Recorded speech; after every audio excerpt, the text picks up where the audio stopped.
Assalamualaikum warahmatullahi wabarakatuh. Waalaikumsalam warahmatullahi wabarakatuh. Alhamdulillahirabbil alamin. Bersyukur sekali kita kepada Allah Subhanahu wa taala yang telah memperkenankan kita, menggerakkan kita, menakdirkan kita untuk sama-sama duduk belajar mengenai ulumuddin, mengenai ilmu agama ini. Mudah-mudahan majelis kita ini menjadi majelis yang Allah taala ridai, Allah Ta'ala barakai, baik yang hadir di ruangan ini maupun di ruang-ruang online. Dan mudah-mudahan ini menjadi wasilah tidaklah kita semua ini mati, begitu pula keluarga kita dan keturunan kita, kecuali dalam keadaan di atas al-fitrah. Berkenaan dengan al-fitrah perlu sekali kita belajar, dan tidak berlama-lama kita langsung bersama-sama belajar bersama dengan Ustaz Abu-Nada. Tafadhal. Bismillah, alhamdulillah, salatu wassalamu ala rasulillah wa ala alihi wa ashabi wa mawalah amabad. Kita masih melanjutkan pembahasan tentang bagaimana fitrah itu akan mengantarkan kita kepada ma'rifatullah. Kita masuk di poin 9, qala musannif hafizahullah ta'ala, wa mimma yashadu li fitriyah ma'rifatullahi ta'ala anna man khuliqa majnunan mudbiqan mustaliman la yafhamu syai'an ma yukhlifu illa bihi wa la yulhiju bilisanihi bi aksari min ismihi al-muqaddas. Ini beliau membawakan argumentasi, bukti yang memperkuat bagaimana fitrah itu bisa mengantarkan seseorang pada ma'rifatullah, yaitu siapa yang diciptakan dalam keadaan majnun mudbikon, yaitu jahil, dia tidak mengetahui apa-apa, la yafhamu syai'an, tidak memahami apapun, maka dan lisannya itu tidaklah mengucapkan kecuali nama-nama Allah saja. Ini akan diperjelas dengan dalil-dalil yang beliau bawakan. Wa qad sa'irul makhluqat wa minha al-jamadat faqad fatarahallahu ala tasbihihi wa tanzihihi nutqan. Kata beliau, nyaris seluruh makhluk, di antara makhluk itu berupa jamad, yaitu benda mati. Maka makhluk atau benda mati itu fatarahallahu ala tasbihihi. Allah ciptakan jamad, benda mati itu di atas tasbih kepada Allah. Wa tanzihihi, mensucikan Allah, nutqan, yaitu secara lisannya itu berucap gitu. Kita tidak bisa membayangkan kalau benda mati punya lisan, tapi nutqan yaitu mengatakan, dia berkata-kata. La yafhamuhu illa alladhi antaqaha.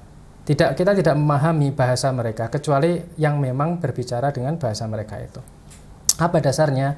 Qala ta'ala, Allah Ta'ala berfirman, tusabbihu lahu samawati as-sab'u wal ardu wa man fihin. Langit yang 7 dan bumi dan apa yang ada di dalamnya itu bertasbih kepada Allah. Wa in min syai'in illa yusabbihu bihamdihi walakilla tafqahuna tasbihahum. Sesungguhnya tidaklah satupun kecuali mereka itu bertasbih, memuji Allah. Akan tetapi la tafqahuna, la tafhamuna, mereka tidak memahami tasbih mereka. Innahu, sesungguhnya, kana haliman ghafuran, Allah itu maha penyantun lagi maha pengampun. Ini bukti pertama bahwa setiap makhluk, nyaris seluruh makhluk yang diciptakan oleh Allah itu bertasbih kepada Allah Subhanahu wa ta'ala. Kan tetapi kita tidak memahami bahasanya. Dan waqala subhanahu, alam taro anallaha yusabbihu lahu man fis samawati wal ard wat tairu saffat. Tidakkah kalian mengetahui bahwasanya Allah itu bertasbih kepada Allah apa yang ada di langit dan di bumi. Dan burung yang sofat itu basitatun ajna khatahinna, dua sayapnya, yaitu dua sayapnya itu terbentang. Kullun qad alima sholatahu wa tasbihahu. Maka masing-masing itu Allah mengetahui bagaimana cara sholatnya dan bagaimana tasbihnya. Jadi penghuni langit, penghuni bumi, bahkan burung-burung itu dikabarkan di sini bahwa mereka itu sholat dan mereka itu bertasbih. Tetapi hanya Allah yang mengetahui bagaimana tasbih dan sholatnya. Artinya kita tidak mengetahuinya. Wa qala jalla wa ala, alam tara anallaha yasjudu lahu man fis samawati wa man fil ardi wasyamsu wal qamaru wan nujumu wal jibalu wasyajaru wad-dawabu wa katsirun minan nas. Tidakkah engkau mengetahui, engkau melihat bahwasanya Allah semua bersujud padanya, yaitu langit, kemudian dan apa saja yang ada di langit, apa saja yang ada di bumi, matahari, bulan, bintang-bintang, gunung-gunung, pohon-pohon, binatang, dan mayoritas manusia. Katsirun minan nas di sini ditafsirkan wahum al-mu'minun. Mereka adalah orang-orang yang beriman. Mereka bersujud pada Allah Subhanahu wa taala. Wa katsirun haqqa alaihi al-adab. Dan sebagian besar yang lain mereka itu berhak mendapatkan adab. Wahum al-kafirun, yaitu orang-orang yang kafir. Wal ayatu fi hadzal makna katsiratun. Ayat-ayat yang semakna dengan ini itu ada banyak. Jadi ini menunjukkan bahwa makhluk meskipun mereka itu tidak memiliki kemampuan, tidak diberi akal, tetapi mereka itu bertasbih pada Allah Subhanahu wa taala. Ada sesuatu yang secara fitrah diinstalkan pada makhluk-makhluk ini. Ini menarik ya, membayangkan bahwa barang-barang di sekitar kita yang kita tidak bisa berkomunikasi secara langsung. Jadi kan ada nutqonnya itu, kita kan nggak bicara dengan bahasa mereka, ternyata Allah Ta'ala takdirkan mereka itu sebenarnya bertasbih kepada Allah, tentu saja dengan cara yang ya sebagian saya kepikiran bayangkan juga ya. Saya tidak tahu ya, Allah alam apakah itu masuk dari bahasanya yang dibahas ini atau tidak. Cuma ada beberapa penelitian, jadi daun, terus ada jamur, ada mereka menggunakan transmitter atau apa istilahnya. Jadi nanti gelombangnya itu akan membentuk pola suara atau pola. Jadi dia ada alat ditancapin di situ, terus nanti di program di komputer itu dia membentuk pola getaran, pola suara yang ada ininya, ada suaranya gitu di sana, yang oleh orang-orang yang akhirnya dikompos jadi alunan gitu. Tapi intinya ada frekuensi, ada getaran di sana. Apakah itu yang ini Allah alam, kita tidak tahu. Tapi yang jelas bahwa semua itu hendaklah kalau kita menggunakan di antara ciptaan-ciptaan Allah itu yang ada di bumi ini, dan karena yang di langit itu tidak menjangkau ya, maka hendaklah kita pergunakan semua itu dalam rangka untuk bertasbih, dalam rangka untuk beribadah, sehingga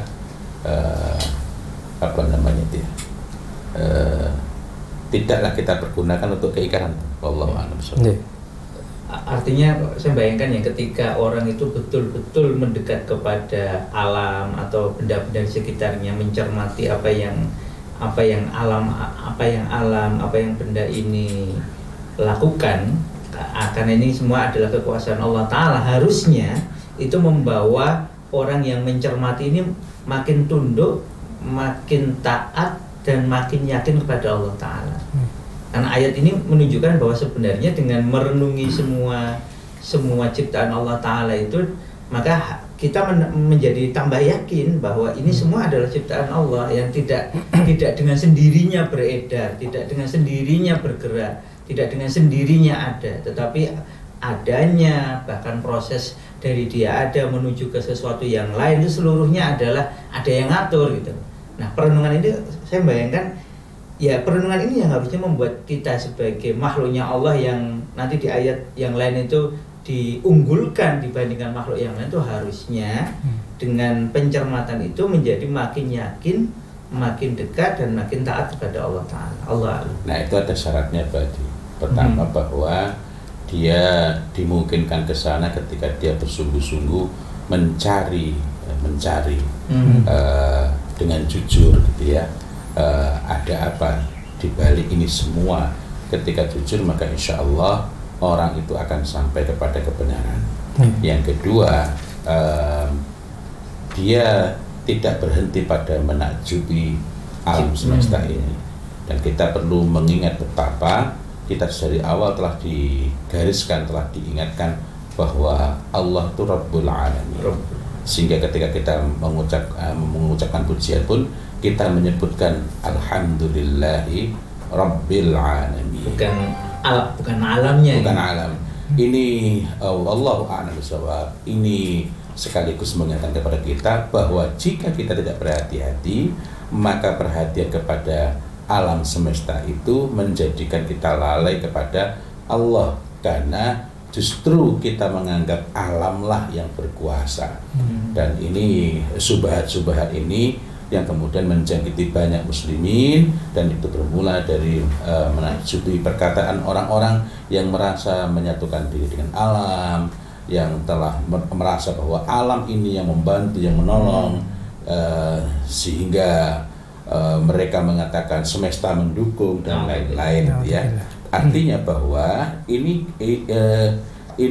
tadabbur tentang alam semesta ini, sebagaimana membaca Iqra itu kalau tidak dalam rangka untuk Bismillahirrahmanirrahim, maka ini tidak ada, ini berkemungkinan besar berpeluang untuk justru membuat kita lalai kepada Rabbul Alamin. Wallahu a'lam bishawab. Akhirnya hanya mengagumi sistem yang ini luar biasa.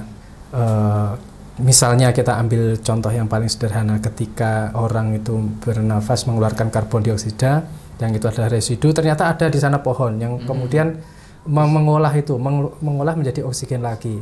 Kemudian ada banyak sekali kaitan, ternyata ketika masing-masing unsur di alam ini diteliti, ini berkaitan dengan ini mendukung ini. Jadi seperti sebuah sistem yang saling padu. Sehingga akhirnya menjadi orang naturalis. Betul. Memuja dan naturalis adalah arti kembali menjadi yang menyukai yang alami, tetapi justru menganggap bahwa alam semesta inilah yang berkuasa atas segala sesuatu. Meskipun mereka zahirnya mengatakan bahwa ini memang ada yang menciptakan, atau bahkan sampai kepada titik yang lebih rusak lagi, bahwa alam ini ada dengan sendirinya. Nah, disebabkan ketakjubannya kepada alam, tapi berhenti sampai di situ, tidak bertanya lebih lanjut di balik keteraturan ini siapa yang menciptakan. Artinya ketika kita ini diri kita sendiri maupun saudara-saudara kita ini melihat betapa teraturnya alam semesta ini, jika kita tidak berhati-hati, jangankan kita tadabbur terhadap alam semesta ini, yang ini kita sangat disuruhkan dengan catatan tadi, untuk melihat kebesaran Allah. Tapi kalau tidak, maka ini justru dapat memalingkan manusia dari Allah Azza wa Jalla, karena menganggap alam itulah yang berkuasa.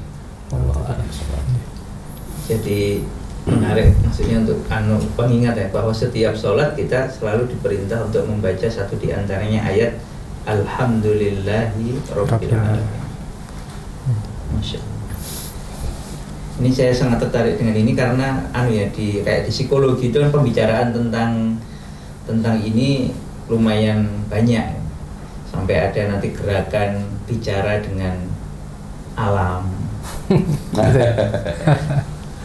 Bahwa yang Allah ciptakan langsung itu zat-zat yang memang tabi'i, yang asli itu lebih baik. Masya Allah. Masya Allah. Nah, jadi sampai parfum nanti ya. Tetapi itu semua harus membuat kita ingat bahwa sungguh maha sempurnalah Allah yang menciptakan semua. Iya, betul. Jika tidak, kita hanya takjub pada ciptaannya. Berhenti di situ bahaya gitu. Nah, iya. Kita lanjutkan. Wa idza kanat hadhil makhluqat qad futirat ala ma'rifati rabbiha wa tasbihihi wa tanzihihi fal insanu asrafu minha. Jika makhluk-makhluk ini tadi yang jamat, yang mati itu saja qad futirat, diciptakan alat ma'rifati rabbiha, diciptakan dalam kondisi dia itu mengetahui Rabbnya dan bertasbih padanya, mensucikan Rabbul Alamin, maka al insanu asrafu minha. Manusia itu lebih mulia daripada jamat itu tadi, lebih mulia daripada benda-benda itu. Binasi qoulihi ta'ala, sebagaimana yang ditunjukkan oleh nas firman Allah Ta'ala. Walaqad karamna bani adama wa hamalnahum fil barri wal bahri wa razaqnahum minat thayyibati wa faddalnahum ala katsirin mimman khalaqna tafdilan. Dan sungguh kami muliakan Bani Adam kami angkut mereka di daratan, di lautan, dan kami beri rizki mereka dari yang baik-baik, dan kami muliakan mereka di atas mayoritas yang kami ciptakan itu sebagai bentuk pemuliaan. Ini juga sangat penting ini ya untuk cermati bahwa setelah warazaqnahum itu Allah Allah turunkan perkataan di situ minat thayyibat. Artinya kita perlu memperhatikan betul agar yang kita ambil itu adalah yang thayyib saja. Bukan hanya sekedar rezeki. Harus yang thayyib. Betul. Jadi ingat harus yang tip ya. Jangan Fadlnahum, Masya Allah. Dan ini sebagai bentuk pemuliaan Allah dibandingkan dengan makhluk-makhluk yang lain. Wa qauluhu, dan firman Allah Ta'ala, wa qauluhu alaihi salatu wassalam, sabda Nabi alaihi salatu wassalam, wa huwa yatufu bil Ka'bah, ketika beliau sedang tawaf di Ka'bah. Ma atyabaki wa atyaba rihaki ma a'domaki wa a'doma khurmataki walati nafsi Muhammadin biyadihi la khurmatul mu'min a'domu indallahi khurmatan mink. Betapa harum dan betapa harum baumu, ini maksudnya memuji Ka'bah ya. Dan betapa mulia, betapa agung engkau dan betapa agung kehormatanmu. Walati nafsi Muhammad biyadih, dan demi jiwa Muhammad di tangannya, itu demi Allah. Sungguh hurmatul mukmin, kehormatan seorang mukmin itu a'domu indallahi, lebih agung di sisi Allah, hurmatan mink, dibandingkan dengan kehormatanmu. Ka'bah itu mulia, diagungkan ya. Maksudnya ini makhluk Allah yang juga punya posisi yang penting. Akan tetapi itu saja dibandingkan dengan kehormatan seorang mukmin masih lebih besar kehormatan seorang mukmin. Ini menunjukkan bentuk pemuliaan Allah kepada kita Bani Adam dibandingkan dengan makhluk yang lain. Saya bayangkan ya, zaman Rasul itu baunya Ka'bah kayak apa? Kalau ini kan sudah sangat wangi ya.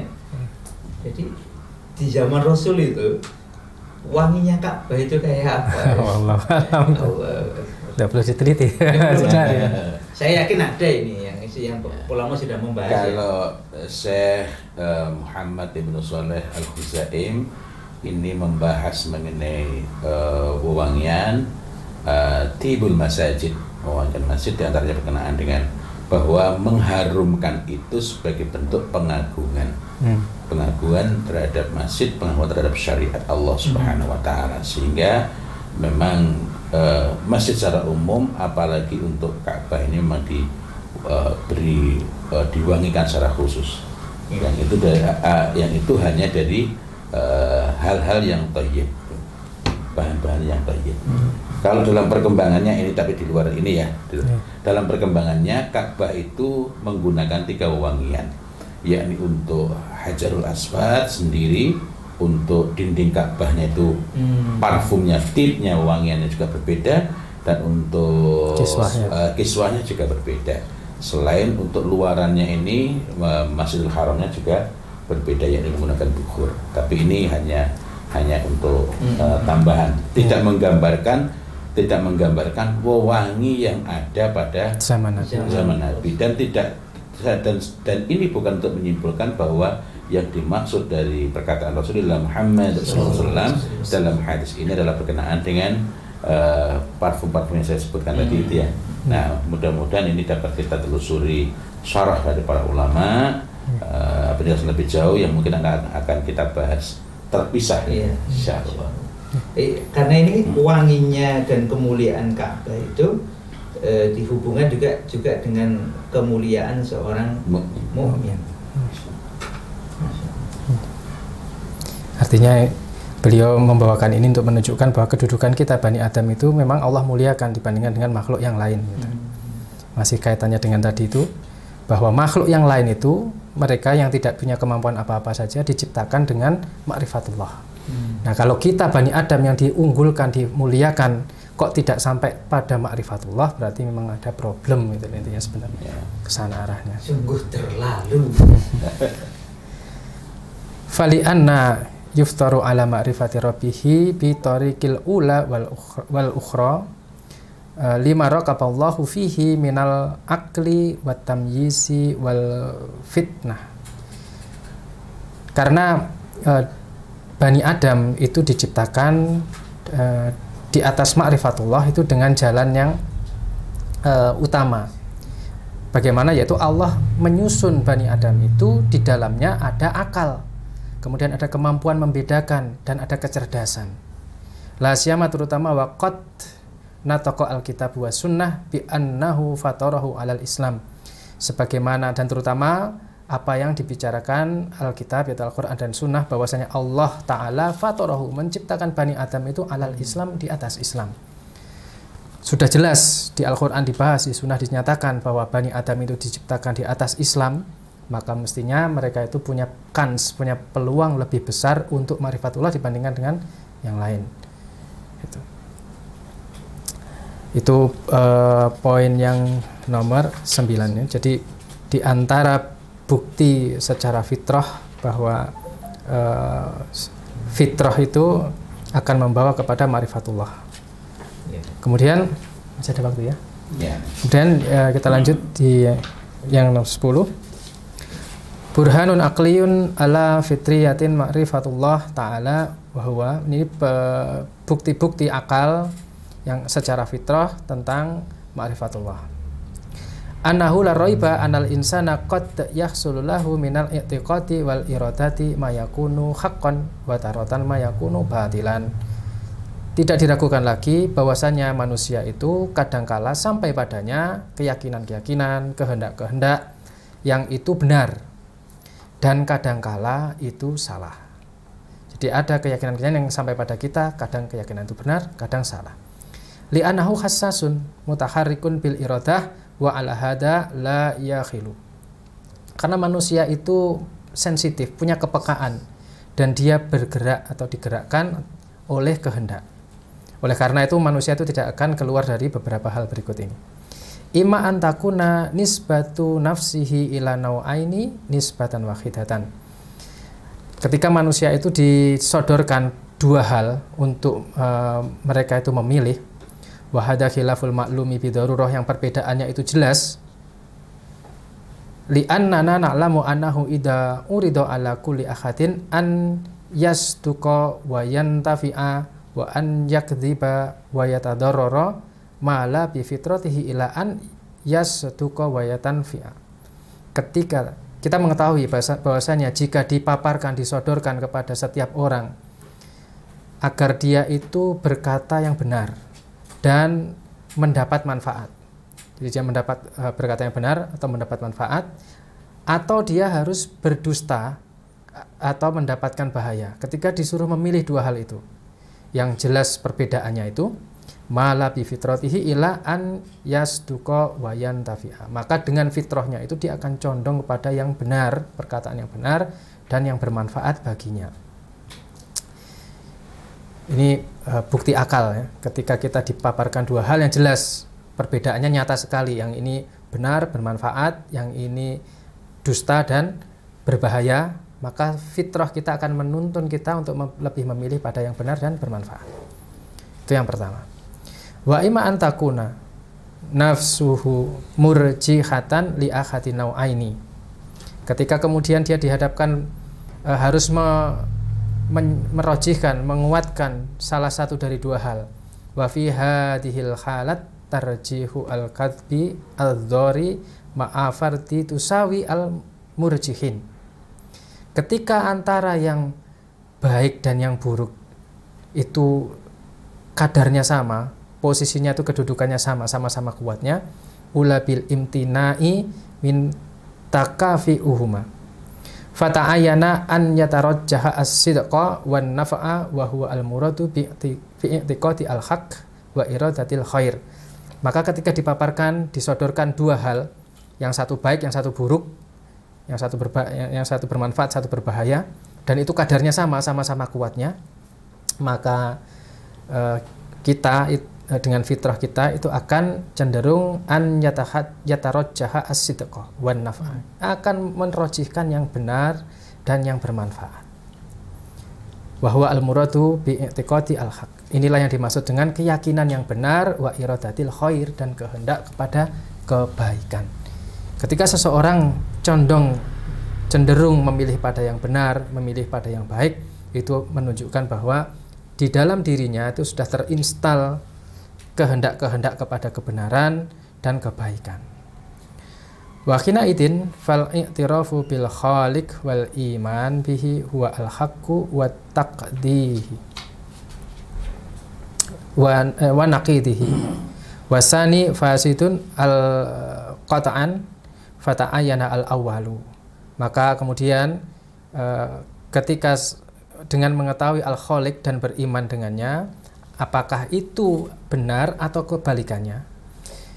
Jadi ketika dipaparkan padanya ini, mengetahui al-khaliq dan beriman pada al-khaliq ini sebuah kebenaran atau bukan gitu. Wasani al-fasid qata'an, yang kedua kemudian dipaparkan padanya sesuatu yang rusak, yang pasti kelihatan rusaknya. Fata'ayana al-awal, maka kita otomatis akan memilih untuk yang benar, yang al-haq gitu tadi. Fawajaba an yakuna fi fitrati ma yaqtado ma'rifatil khaliq wal imani bihi. Maka fitrah itu pasti akan menuntun kita untuk memilih pada sesuatu yang itu makrifat kepada al khaliq dan beriman dengannya.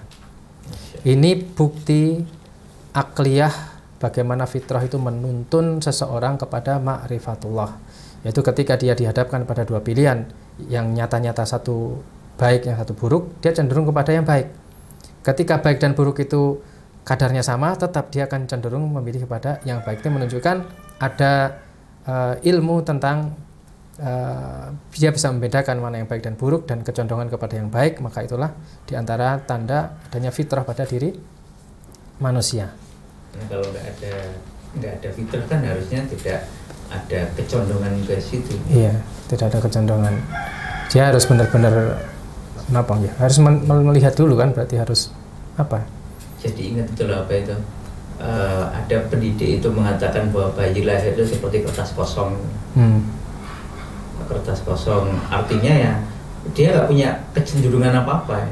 Terserah kita sepenuhnya, kayak pegang spidol gitu, mau diwarnai merah ya tinggal ambil spidol merah, mau diwarnai biru tinggal ambil spidol biru. Jadi seakan-akan jiwa anak itu kosong gitu. Kalau ini kan logikanya nggak gitu.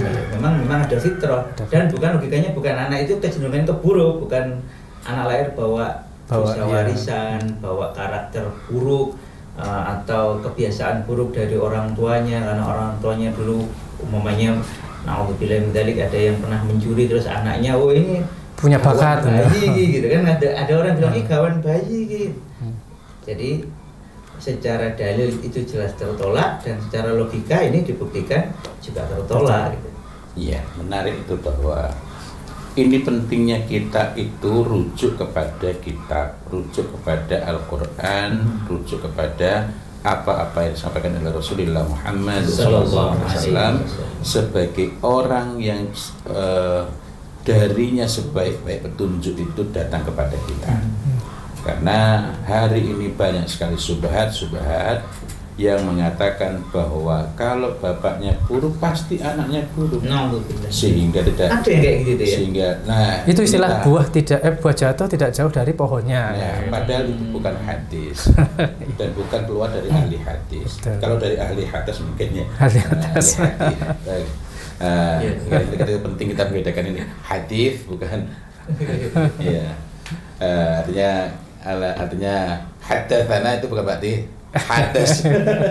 ini sisi lain, tapi ini bahwa kita perlu senantiasa juk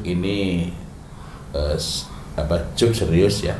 Artinya kita perlu berhati-hati terhadap apa-apa yang bukan berarti kita serba menolak apa-apa yang disebut sebagai peribahasa, akan tetapi tidak kemudian gegabah menjadikannya sebagai sumber kebenaran yang meniadakan petunjuk, sehingga menjadikan orang tuh berputus asa, seolah-olah kalau saya kayak begini nggak mungkin saya akan memiliki keturunan yang lebih baik. Padahal kita dapati dalam kitab ini juga, dalam hadis kita menjumpai ketika di antara pasukan muslimin itu membunuh anak-anak Lalu sampai kabarnya kepada Rasulullah SAW bertanya kepada mereka mengatakan mereka ini anak-anaknya orang musyrik. Lalu Rasulullah bertanya hal khiyarukum. Padahal para sahabat itu juga bahkan sebagian mereka itu mantan musyrik bapaknya dan Rasulullah Muhammad SAW menyatakan dengan sangat tegas hal itu, hal khiyarukum auladul musyrikin, bukankah orang-orang terpandang kalian itu adalah anak-anak orang musyrik. Dan ada hal yang sangat berharga di sini. Tadi saya termangu ketika kita itu ingin anak-anak kita memiliki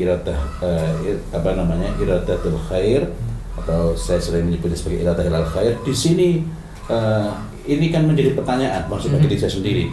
Di sini kita mendapatkan clue, mendapatkan petunjuk yang sangat bagus bahwa kalau kita menginginkan agar anak-anak kita termasuk diri kita ini tumbuh iradah kehendak kepada kebaikan, maka hendaklah kita berusaha untuk senantiasa jujur. Nah, jadi dalam hal ini ada hal-hal yang kalau seandainya kita ini kembali ke sini, kita tidak akan bersepakat dengan John Locke yang mengatakan tabula rasa itu. Kita tidak akan bersepakat dengan dia. Karena jelas manusia itu diciptakan dengan memiliki ma'rifatus sabiqah berupa ma'rifatullah, fitrah berupa keturunan kebaikan. Wallahu a'lam bishawab. Masya Allah. Masih ada waktu? Kita baca satu lagi ya. Iya, Masya Allah. Di poin 11. Burhanun akliyun akhar, penjelas bukti-bukti akal yang lainnya, bahwa anahu minal maklumi anna kulla nafsin qabilatun lil ilmi wa iradatil haq. Diketahui bahwasanya setiap jiwa itu dia menerima ilmu dan kehendak kebenaran. Wa maklumun anal mujarrad ta'lim wa takhdid la yujabul ilma wal iradah. Dan diketahui bahwasanya semata-mata memberikan pelajaran, pendidikan dan pengasuhan itu tidak otomatis akan menjadikan seseorang itu mendapatkan ilmu dan kehendak yang baik. Laula anna fin nafsi quwwatun taqabbala dzalika. Jika di dalam jiwa orang itu tidak ada kekuatan yang menerima itu. Wa ila jika tidak, falau allama ahadun al-bahaima wal jamadat wa khadadaha. Jika tidak, meski bagaimanapun seorang itu mengajari binatang, benda-benda mati, kemudian memberikan pengasuhan padanya, lam yahsul laha ma yahsulu li bani adam ma'a anna sababa fi maudhi'aini wahidun. Maka meskipun betapapun orang itu kemudian mengajari binatang, mengajari benda-benda mati, memberikan pengasuhan yang baik, dididik, maka dia tidak akan mendapatkan sesuatu yang bisa didapatkan oleh Bani Adam. Padahal dia melakukan upaya yang sama. Bani Adam dididik dengan cara A, benda-benda itu dididik dengan cara A, maka diajari. Maka itu tidak akan mendapatkan yang serupa dengan yang didapatkan oleh Bani Adam. Padahal sama sumbernya itu. Fa'ulima anadzalika li ikhtilafi al-qawabil. Maka itu diketahui bahwa itu ada perbedaan pada penerimaannya. Jadi ingat apa itu kalau di penelitian namanya treatment. Jadi perlakuannya sama persis. Cuma beda kan pada subjeknya ya. Kelompok kontrol. Kalau ini namanya kelompoknya sama, kelompok A, kelompok B. Cuma kita bedakan aja, ini namanya batu, ini kedua ini kucing apa hewan, kemudian manusia. Diberi treatment yang sama. Betul lah, itu subjek penelitiannya berbeda. Lama sekali tidak dengar itu. Nah ini psikolog penelitian kaidahnya. Dan ini mempertegas bahwa sekedar tahu tidak berpengaruh. Sekedar mendapatkan penyampaian ilmu tidak mengubah akhlak. Kecuali kalau pada diri seseorang itu telah ada kesiapan. Sekedar mengetahui kebenaran tidak menjadikan mereka memiliki iradah kepada al-haq. Kita lanjut dulu. Wa ma'lumun anna iqrar nafsi bil khaliq mumkinun min ghairi sababin munfasilin min kharijiha. Maka diketahui bahwa ikrar jiwa itu terhadap khaliq itu memungkinkan tanpa sebab di luar dirinya. Jadi ikrar terhadap khaliq itu tidak selalu dipicu oleh faktor eksternal. Dimemungkinkan tanpa pemicu itu. Wa takunu adzatu kafiyatan fi dzalika, karena adanya fitrah itu sendiri sudah cukup. Jadi tidak perlu pemicu yang lain, itu sudah bisa dia berikrar kepada Rabb-nya karena memang dari awal sudah diinstalkan di sana. Fa itakana al muqtada lidzalika qaiman fi nafsi wa qaddira adamil ma'arid. Jika apa? Dengan catatan jika fitrah itu masih ada pada dirinya, qaiman fi nafsi wa qaddira adamil ma'arid, dan tidak ada yang menghalanginya, memalingkan dia. Fa innal muqtadal salima yujabu muqtadahu, karena ketika apa yang ada pada dirinya itu masih selamat, maka itu akan bisa nyambung dengannya. Fa ulima anal fitrah as-salimah idal lam yahsul laha ma yafsiduha kanat muqarratun bil khaliq ibadat abidatun lahu. Maka diketahui bahwasanya jika fitrah itu masih selamat, tidak sampai padanya sesuatu yang merusak fitrah itu, maka dia akan berikrar terhadap khaliq dan menjadi hamba baginya. Ini bukti akal yang lain yang tadi dijelaskan oleh penulis, bahwa semata-mata mengajarkan, memberikan pengetahuan itu jika dia tidak ada kekuatan yang di dalamnya, maka tidak akan bisa sampai. Maka digunakanlah itu tadi permisalan, kita mengajari makhluk-makhluk yang lain, ketika mereka itu tidak punya fitrah, ya ilmu itu tidak akan sampai. Nah, manusia sudah diutamakan oleh Allah Subhanahu wa taala, dimuliakan, dilengkapi dengan fitrah seperti itu, sehingga ketika dipaparkan padanya ilmu, receivernya langsung nyambung, ngeklik, maka itu akan nyambung. Tapi ketika dia tertutupi oleh hal-hal berupa syubhat itu tadi, maka ada kemungkinan bahwa dia tidak akan nyambung. Maka fitrah yang masih selamat, dia akan lebih mudah mengenali al-khaliq. Wallahu a'lam bishawab. Masya Allah, Masya Allah, Masya Allah. Alhamdulillahirabbil alamin. Tidak ada yang patut kita mohonkan kecuali agar Allah Ta'ala jadikan majelis kita ini sebagai majelis yang Allah Ta'ala ridai, dan jadikan setiap yang kita bincangkan sebagai ilmu yang manfaat. Dan di antara tanda ilmu manfaat ialah bertambahnya ilmu, bertambahlah rasa takut kita kepada Allah Subhanahu wa Ta'ala. Mudah-mudahan Allah Ta'ala jadikan setiap yang kita pelajari sebagai ilmu yang manfaat bagi diri kita, keluarga kita, keturunan kita, begitu pula dengan sahabat-sahabat kita, keluarga mereka dan keturunan mereka, sehingga tidaklah kita semua ini mati kecuali dalam keadaan di atas al-fitrah.